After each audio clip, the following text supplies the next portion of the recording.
Hi, welcome to Anaprime Recap.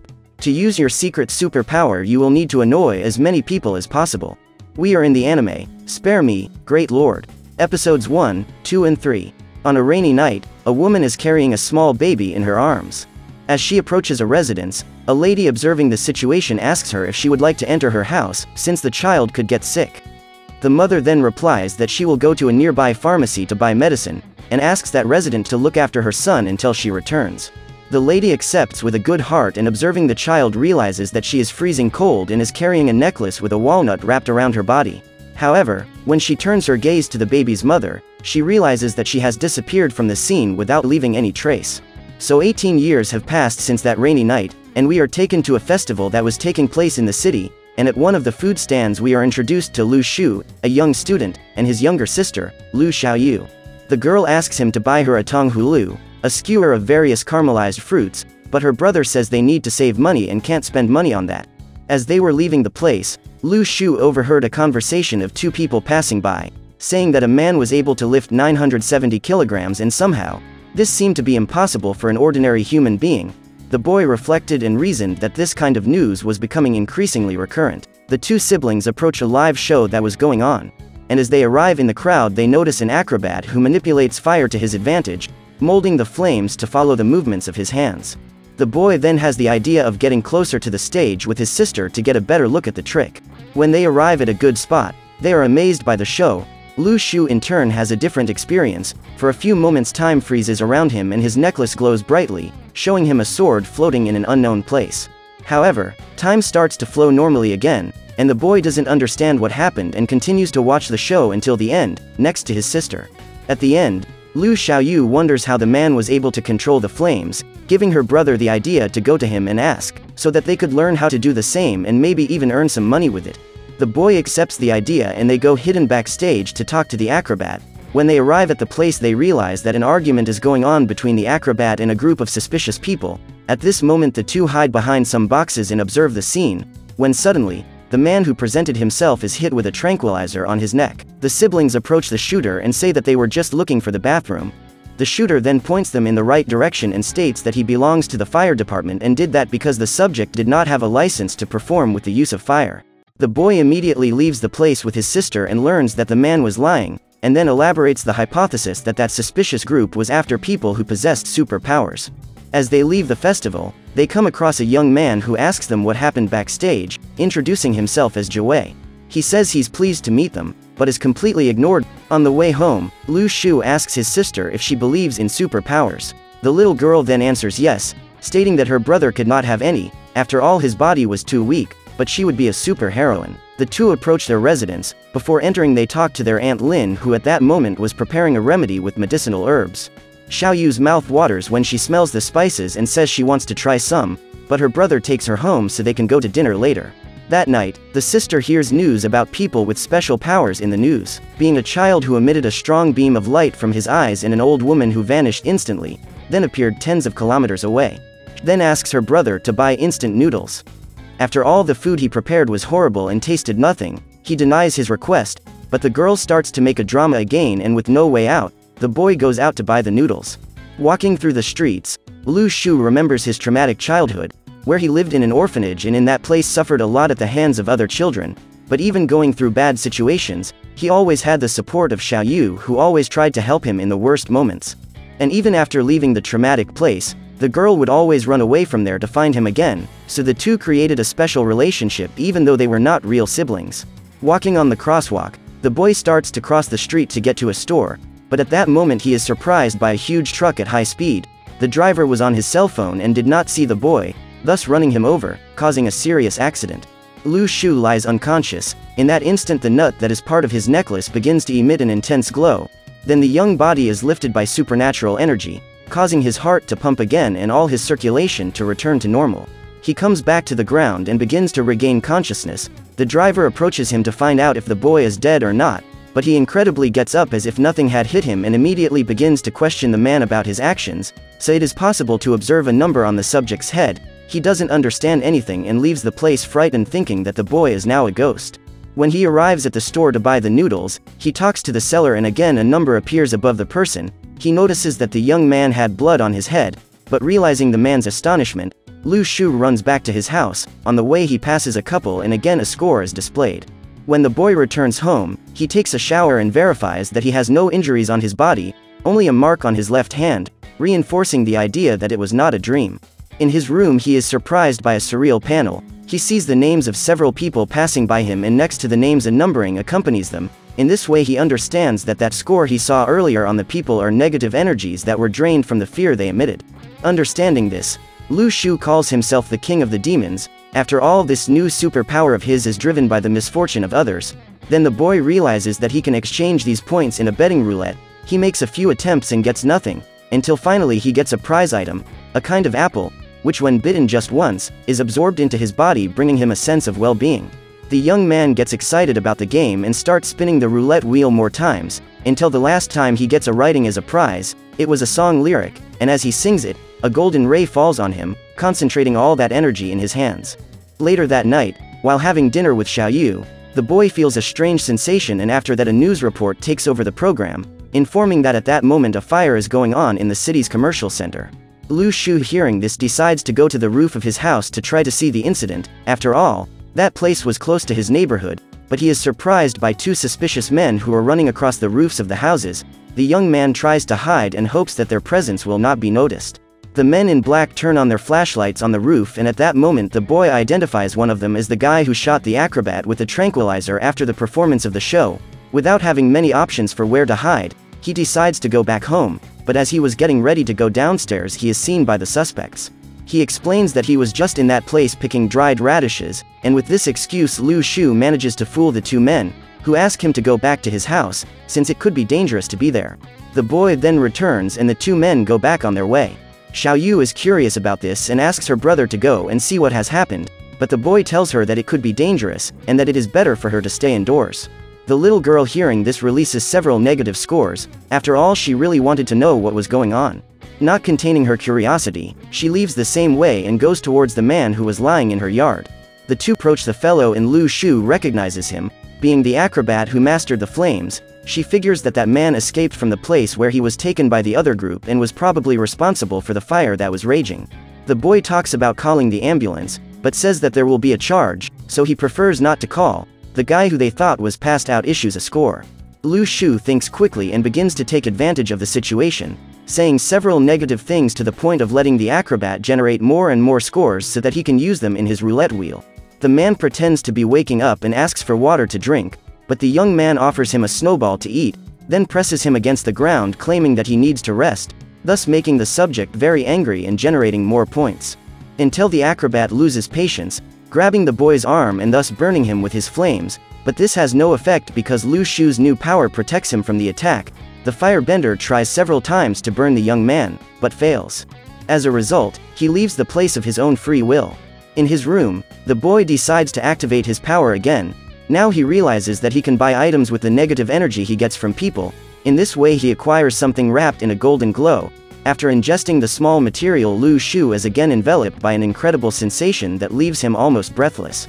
So he thinks of other ways to get more points. Using his cell phone he teases his classmates in a group message, thus increasing his score. His sister asks him to sell 50 duck eggs, because this is the only way they can pay the bills, and at least with the crop they have in their backyard they can eat well.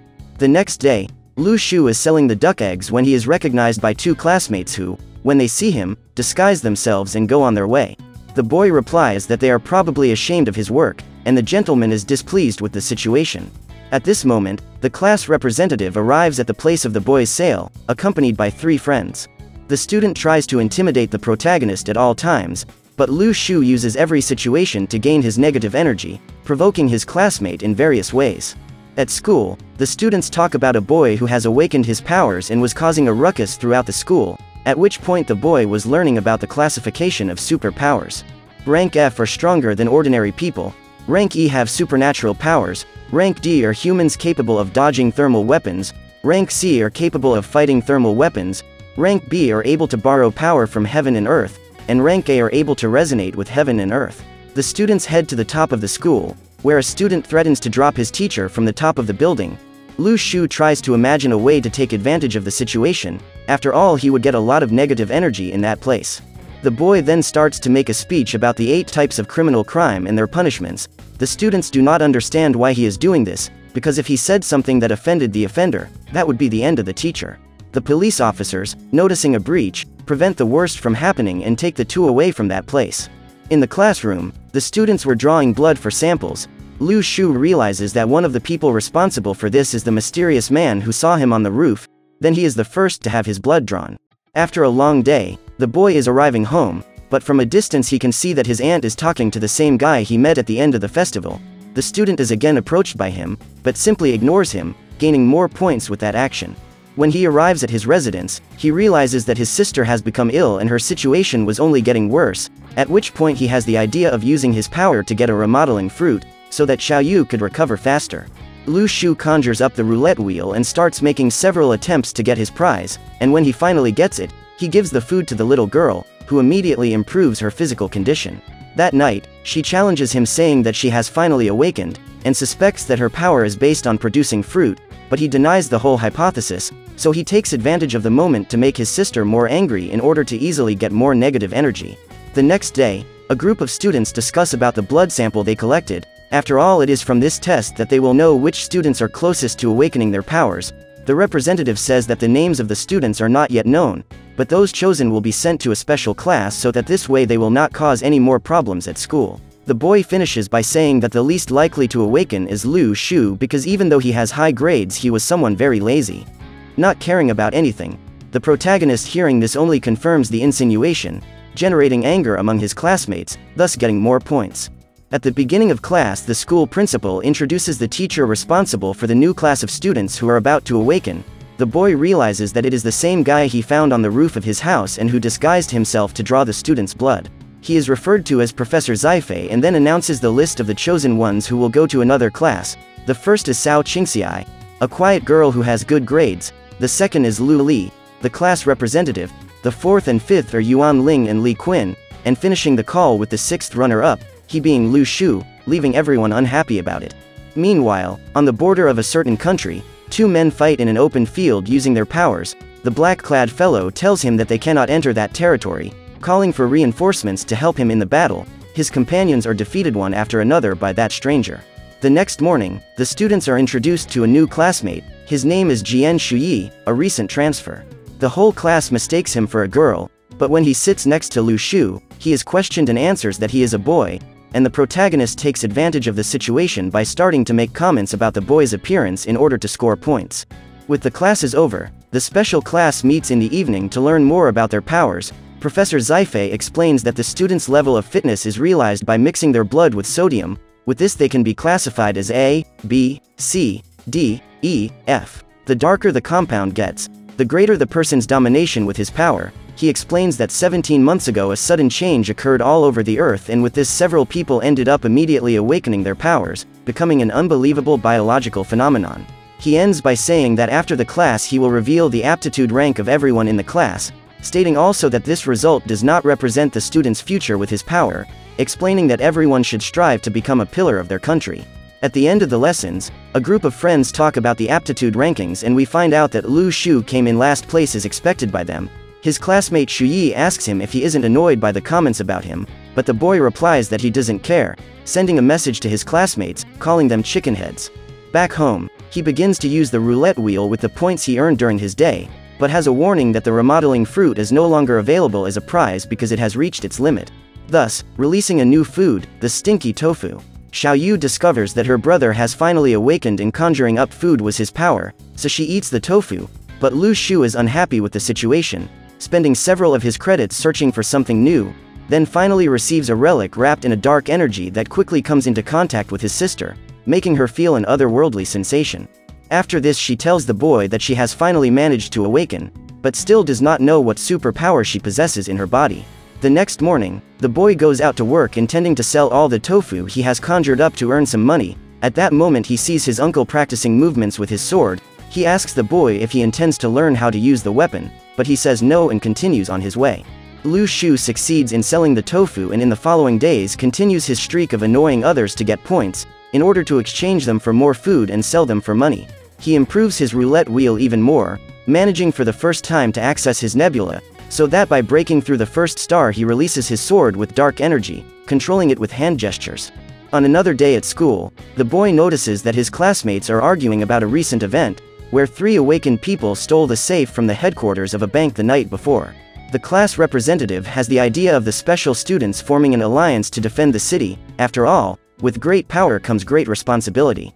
That night, the students in the special class have help from spirit stones, a resource they will use to cultivate their energy in order to improve their powers.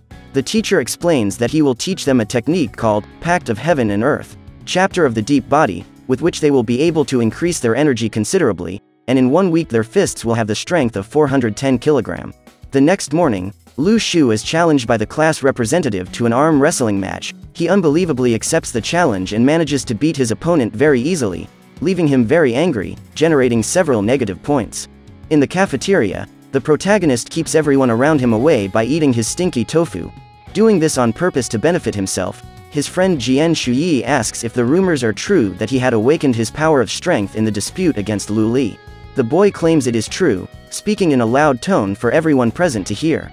During their conversation, the protagonist asks his friend if he knows the name of the division to which Professor Zifei belongs, and he replies that the man is part of the Dragnets, and above this group are the Snares, stating further that the Dragnets group is rare and has at least 2 representatives. That night, the boy notices the presence of a suspicious group arriving at his uncle's residence. The head of the organization belonged to the Dragnet group. The man tells the old man that they need his help to explore and protect the ruins. His skills with a sword are fantastic. After all, he is the last director of the group living in that region. The old men don't give any answer to the invitation. The man then says that this tea works miracles with anyone, since he were extremely sick and after taking it he magically got better, saying that he will eventually bring more herbs for him. Without getting any answer, the man says that he only wishes for world peace and hopes that in the future they will not become enemies because of their ideals. The next day, the protagonist shows for the first time an admiration for his uncle's sword art. The old man asks him if he wants to learn, and surprisingly the boy says yes, but comments that his problem in reality is with his studies.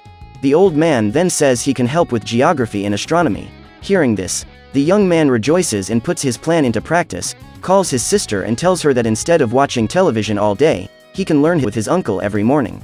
Both the old man and the little girl are furious with that idea, generating even more points for the boy. How far does Lu Shu intend to push people to get more negative energy? Will he get involved with this mysterious organization? So, what did you think of this anime? Leave it in the comments below. And if you liked the video, like it and subscribe for more anime recaps. See you next time.